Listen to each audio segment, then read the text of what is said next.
1번. 이 방은 어때요? 창문이 커서 햇빛도 많이 들어오고 좋을 거예요. 네, 좋아 보이네요. 이 방으로 할게요. 그렇게 하세요. 지금 있는 가구들도 그대로 사용해도 돼요. အဲ့ဒါလေးပဲအဲ့တော့နံပါတ်1လားနံပါတ်2လား3လား4လားရွေးပြီးအောင်ပဲပေါ့နော်အဲ့တော့သူဘာလေးတွေခေါ်သွားလဲဆိုတာကိုအားလုံးတူတူကြည့်အောင်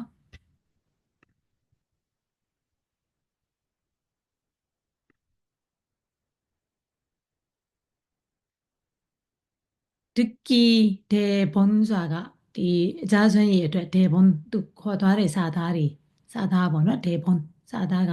နမ်ဂျာကောင်လေးကပြောတယ်이방은어때요이방ဒီအခန်းကတော့이 방은 어때요ဒီခန်းကတော့ဘယ်လိုလဲ창문이 비린바우가 커서 지로 햇빛도 내양레베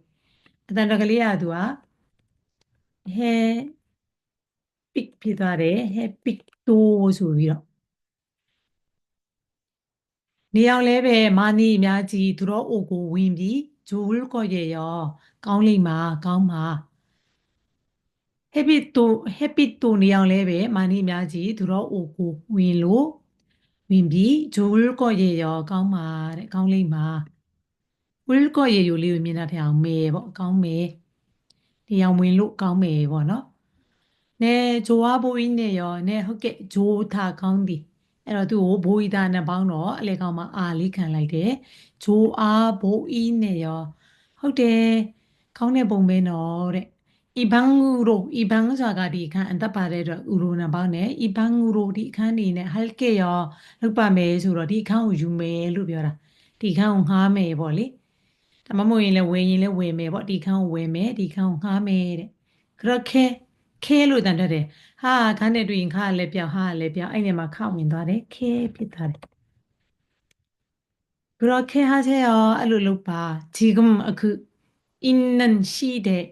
가구자가ပရိဘောဂပေါ့နော်가구 둘자가 도의အဓိပ္ပာယ်ကျတော့လဲပဲပရိဘောဂတွေလဲပဲ그대로အဲ့ဒီအတိုင်း 사용해도 돼요 သုံးရင်ရတယ်사용해도 돼요 သုံးလို့ရပါတယ်ဆိုတော့သူရဲ့မူရင်းကရိယာကကြတော့사용하다 အသုံးပြုတယ်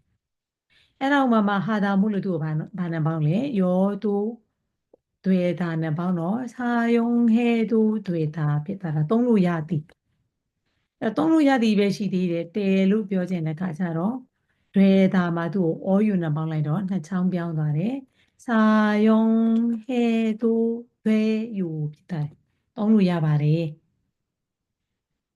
အခုရှိတဲ့ဒီပရိဘောဂတွေကိုလည်းအဲ့တိုင်းသုံးလို့ရပါတယ်ဆိုတော့ဒါဆိုရင်ပုံလေးကိုပြန်ပြီးတော့ကြည့်အောင်ပထမစာအုပ်ထုကိုပြန်သွားမယ်နော်စာအုပ်ထုမှာဆိုရင်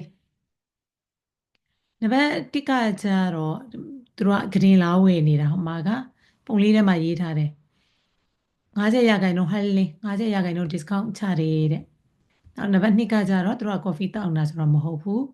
1နဲ့2နဲ့ကတော့မဟုတ်ဘူး3နဲ့4နဲ့ကကြည့်အောင်ပဲအဲ့တော့နံပါတ်3ကကျတော့ပုံလေးမှာဒါအကောင်လေးကအိမ်ဆမီကျိုးတော်ဆောင်ပေါ့သူကအခန်းကိုလိုက်ပြရတယ်ဟိုဘက်မှာပတင်းပေါက်လေးနေအောင်ဝင်တာလေးပြထားတယ်နော်အဲ့နံပါတ်4ကကျတော့သူလည်းပတင်းပေါက်တော့ပါပေမဲ့ဒီမှာကပစ္စည်းလာပိုးတဲ့သူကပစ္စည်းကိုမလာတော့ဒီအမျိုးသမီးကပြောတယ်လက်ကလေးနဲ့ထောက်ပြတယ်ဘုံနားမှာထားဒီနားမှာထားဆိုတော့နံပါတ်4ကတော့မဟုတ်ဘူး3နဲ့4နဲ့ကတော့ခက်စင်စင်တူတယ်ဒါပေမဲ့အပြင်မှာနံပါတ်3ဖြစ်သွားတယ်ဘာကြောင့်လဲဆိုရင်သူကအခန်းကိုရှင်းပြနေတာဆိုတော့เนาะပြင်မှန်လေးကနံပါတ်3ပါအဲ့ဒီမှာမေးစရာလေးတွေရှိရင်မေးပါเนาะဗာတွေမေးစရာရှိလဲ